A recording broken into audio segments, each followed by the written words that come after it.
My name is Thinh Huynh. I'm a Command Sergeant Major for 3rd Brigade, 25th ID. My ethnicity is Vietnamese American.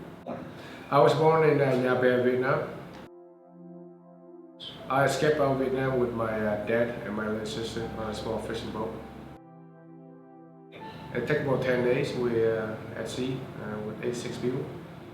We spent a little bit over a year in Malaysia, Bataan, and then another 6 months in the Philippines. We was adrift for a while before we got the engine to start again.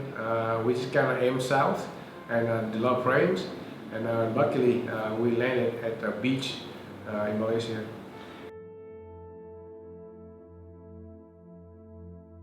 So Pulau Bidong is a 5 acres island, so it's kind of tiny. Not our whole area is most of it is mountainous terrain. So we live in a longhouse, so very overcrowded.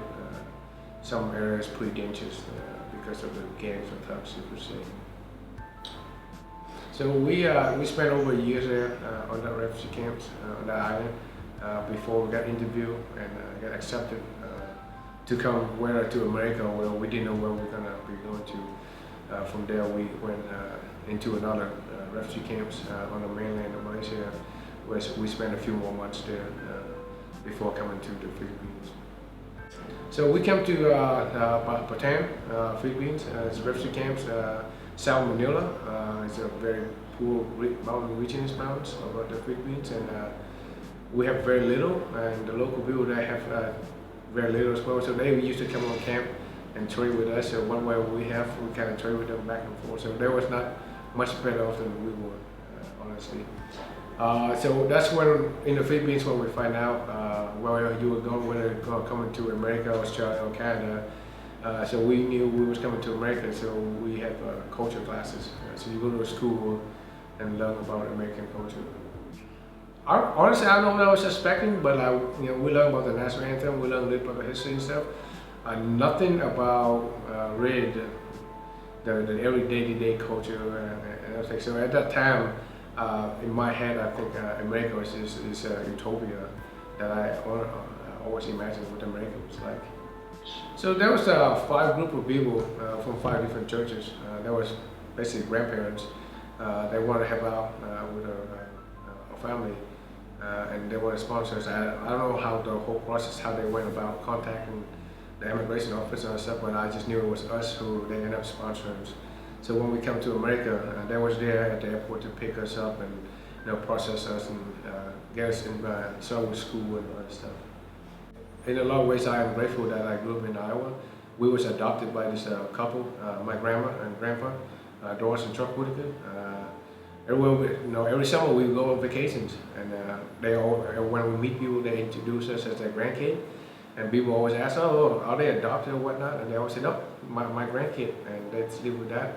We was no different than anything else. Like they celebrate birthday and Christmas with us. We got presents. They teach me how to drive, and all that stuff. So and hunt. I love fishing and hunting.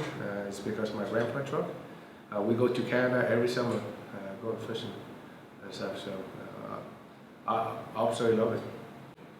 So school the first couple of years was tough, mainly because we didn't speak the language, so we couldn't really communicate with anybody. And then we started picking up the language a little bit more by reading the newspaper, listening to radio, my grandparents helped out. And then after that, school was a lot better. I started learning more about American. About the culture, and then I slowly assimilate myself into the American culture. Where now most of the time I don't tell people that I'm a Vietnamese American. I think I just tell people I'm an American because that's why I wear this uniform. So after high school, I worked in the restaurants for about a year before I joined Army, and then after that, it's something I always wanted to do. Even when I was in middle school, I wanted to join Army. But growing up in a Vietnamese family, it's very typical that the parents want a kid to be a doctor or be successful in life and not to join the military. So I tried to appease to my parents and go to college and work in the restaurants, but I just couldn't do it. I wasn't happy at all until I joined the Army. I went to the recruiter and they said, "Hey, I'll be right back, watch this video." And it was a 7th Regiment recruiter video.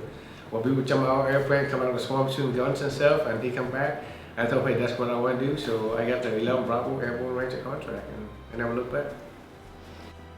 It was tough the first couple of years. You know, I think it's kind of tough for a lot of private coming in the Army, but I had a little bit worse just because the leadership I had at the time. I still remember who it was, and I remember coming home every day, counting down how many days until we get out of the Army. That one singular person made my life pretty miserable until I have a new squad leader, Sir Burgoyne, who is now the 82nd Division Sergeant Major. He took over the squad, and it completely changes my life and my outlook. So, you know, he said that, hey, work hard. If you want something from the Army, all you do is put forth effort. Nobody gonna tell you no, and nobody gonna do it for you but you. And I carry those words with me ever since. And so, you know, I went to auto school, that legal school. I volunteered to do stuff that no one wanted to do, whether it was details, you know, working longer hours if needed to. It's one of those things. Taking care of soldiers when they needed help, and that doesn't require me to because there's nowhere in the regulation that said, hey, I must do this or that, but it's something that I want to do because that's the right thing to do. So 6 times, deployed 3 times to Iraq and 3 times to Afghanistan. So the first time I deployed, I was a squad leader. The second time I was a weapons squad leader, and then I deployed again as a platoon sergeant, as a force sergeant, and as a command sergeant major. So the hardest time really was my first deployment because that's right after I just got married. My wife was still in Vietnam, so the only way for me to communicate with her is I would send a letter to my sister in Iowa, and she would put that in the mail and send it to Vietnam. And then, you know, and then back then the mail was a lot slower. Then my wife would write a letter, send it to my sister, and then my sister would send it to me. So by then it's like a month and a half or so before stuff. So, you know, communication back then was a little bit more difficult. So, and I was trying to bring my wife over here, so I had a little bit of a tough time with that. But combat operations, a lot of ways I compare to kind of like Vietnam War. And when I see a kid go by, that's all just filthy, dirty, and hungry. You know, like I look at that kid and I'm like, man, that's easily me a few years before growing up in Vietnam. Some of the best moments I say is seeing soldiers grow up and develop into a leader. You know, when you tell them, hey, you're gonna be something that you're not right now, and then a few years later, they are the complete opposite persons where they thought they was. So that's always a tremendous, see a tremendous growth in them. So to me, that's as a leader in the Army, that's one of the greatest gifts is that you see your soldier now become a leader, and then mold all the soldiers into leaders and stuff. But the greatest gift really is to be able to have that trust with your soldier, where they can come and tell you, and not just professional problem, but personal issues that you, to that trust is probably the one rewarding thing is seeing soldier trusting me. So before I was a 3rd Brigade Sergeant Major, I was a Bataan Sergeant Major for the Airborne Infantry Bataan for Brigade, which was a huge honor. One, because I didn't think I would be a Sergeant Major in the U.S. Army, let alone be a Bataan, of an Airborne Bataan Sergeant Major in the family 2nd Airborne. Everybody's always talk about 82nd, everybody knows what 82nd is and their history and what they've done. So there was a lot of people that come before, so to be part of that team is a tremendous honor. So with them, I was able to deploy a couple of times, and then recently, just this past month, you know, like December 29th, we got a phone call like, hey, we need you guys to have 100% assembly. You know, we was on block leave. We was on Christmas and New Year block leave, and we wasn't supposed to come back yet for another week. And we got that phone call within the first few hours. We had one battalion already pushed out. A few days later, my battalion left and went into Sanctum Airborne.